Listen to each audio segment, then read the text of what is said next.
Hello everyone. Today we talk about how to fix the app of Trello. We will go to settings,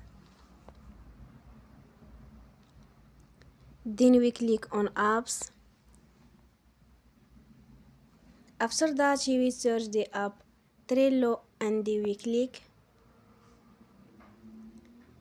We will on for stop. After that we will go to storage. Then we click on clear cache. In the end, turn off your phone and you will recharge your phone again. Don't forget to support us by like and subscribe. See you next time and thank you for watching.